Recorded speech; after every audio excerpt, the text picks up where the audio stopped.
Friends, Andhra పిండి వంటల్లో అందరూ ఇష్టపడేటటువంటి చెక్కలు రెసిపీని ఈరోజు నేను చేయబోతున్నాను. దీనికి కావలసిన పదార్థాలు: కడుగుకుని ఆరబెట్టుకుని ఆడించుకున్నటువంటి బియ్యం పిండి 1 కేజీ తీసుకున్నాను, సాల్ట్, అదేవిధంగా ధనియాలు, పచ్చిమిర్చి, అల్లం, వెల్లుల్లిపాయ, జీలకర్ర కలిపి కోర్సుగా మిక్సీ చేసుకున్నాను, కరివేపాకు, కొత్తిమీర తరిగి పెట్టుకున్నాను, 4 గంటల పాటు నానబెట్టుకున్నటువంటి శనగపప్పు, పెసరపప్పు, అదేవిధంగా 3 టేబుల్ స్పూన్ల నువ్వులు, క్రిస్పీగా రావడం కోసం వెన్న ఇంట్లో చేసుకున్నదే ఇది.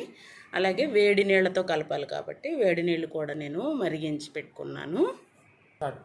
కేజీకి ఒక 100 గ్రాముల వరకు వెన్నని తీసుకుంటున్నాను. దీంట్లో వేసి గడ్డలు లేకుండా ముందు పిండిని కలుపుకోవాలి.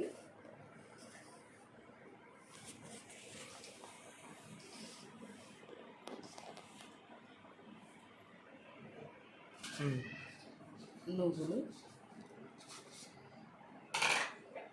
నానబెట్టుకున్న శనగపప్పు, పెసరపప్పు, అదేవిధంగా తరిగి పెట్టుకున్నటువంటి కొత్తిమీర, కరివేపాకు,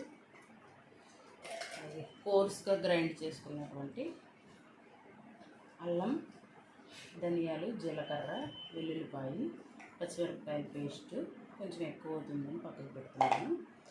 అదేవిధంగా రుచికి తగినటువంటి సాల్ట్, కేజీ పిండి తీసుకున్నాను కాబట్టి 2 టేబుల్ స్పూన్ల వరకు ఉప్పు పడుతుంది. ఇలా అన్నీ కలుపుకున్న తర్వాత వేడి నీళ్ళతో ఈ పిండిని కలుపుకుంటే చెక్కలు క్రిస్పీగా వస్తాయి.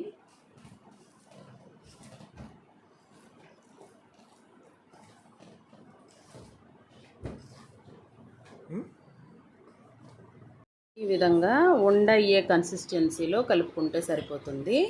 ఒకే ముద్దగా కలిపితే పిండి ఆరిపోతుంది కాబట్టి ఇలా విడివిడిగా చిన్న చిన్న ముద్దలుగా చేసుకొని దీనిపైన తడి బట్ట కప్పి ఉంచి ఒక్కొక్క ముద్దని చిన్న చిన్న ఉండలుగా చేసుకుందాము.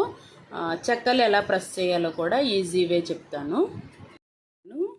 వీటి మీద కప్పి ఉంచాలి.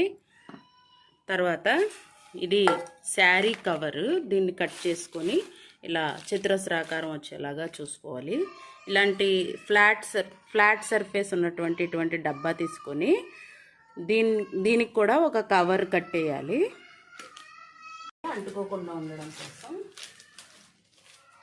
మరీ పోసేయక్కర్లేదు, చిన్నగా ఆయిల్ అప్లై చేసుకోవాలి. దీనికి కూడా అడుగున ఆయిల్ అప్లై చేసుకోవాలి. అప్పుడు మనకి అంటుకోకుండా వస్తాయి.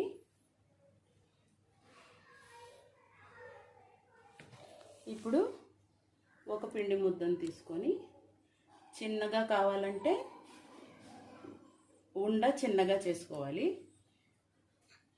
రౌండ్గా వస్తే గనక చెక్క కూడా రౌండ్గా వస్తుంది. పెద్ద సైజు కావాలంటే పెద్ద సైజు ఉండలు చేసుకోవాలి. మా పిల్లలు చిన్నగానే ఇష్టపడతారు కాబట్టి నేను చిన్నగానే చేస్తున్నాను.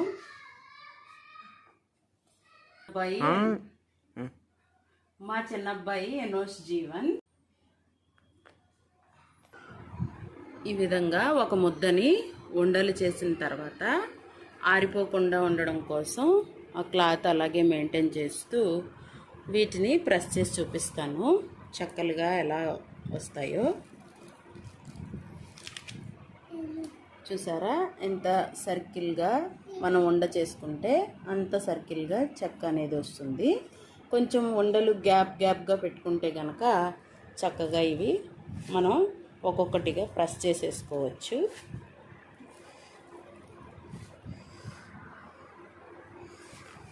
ఈ విధంగా ఒక కవర్ నిండేదాకా చెక్కలు ఒత్తుకున్న తర్వాత స్టవ్ రెడీ చేసుకొని ఆయిల్ పొయ్యి మీద పెట్టుకొని ఇవి మూకిట్లో వేసిన తర్వాత మళ్ళీ ఒత్తుకోవాలి. పిండి ఆరిపోకుండా ఉండడం కోసం క్లాత్ కవర్ చేసి ఉంచుకోవడం తప్పనిసరి. ఇది 2 వ్యక్తులు కలిసి చేస్తే సరిపోతుంది. మా పిల్లలు వంటలు చేయడానికి హెల్ప్ చేస్తున్నారు. నేను వీటిని ఒత్తి వేపుతున్నాను. నూనె కాగిన తర్వాత ఫ్లేమ్ని మీడియంగా పెట్టుకుని వేపుకోవాలి. హైలో ఉంటే మాడిపోతాయి. విరిగిపోకుండా ఒక్కొక్క దాన్ని తీసుకొని ఈ విధంగా వేస్తే అలా బుడగలు వస్తూ తేలితే నూనె కాగినట్లే. ఇలా కొంచెం పేపర్ని పక్కకు తీసుకొని ఒక్కొక్కటిగా తీసి మూకుడులో సరిపోయినన్ని వేసి వాటిని కదుపుతూ వేపుకుంటూ మళ్ళీ తిరగేస్తే కరకరలాడేటటువంటి చెక్కలు తయారైపోతాయి.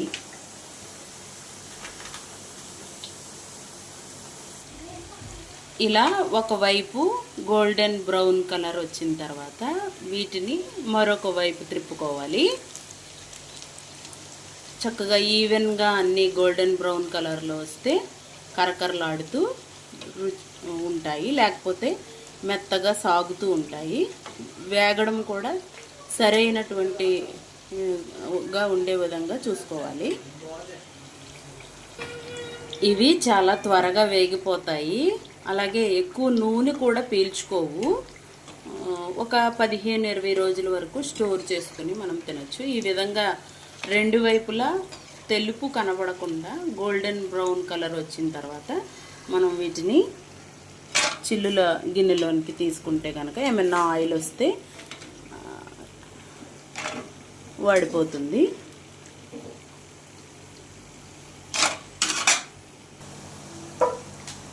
ఈ విధంగా కరకరలాడేటటువంటి క్రిస్పీ చెక్కలు రెడీ. Thank you friends.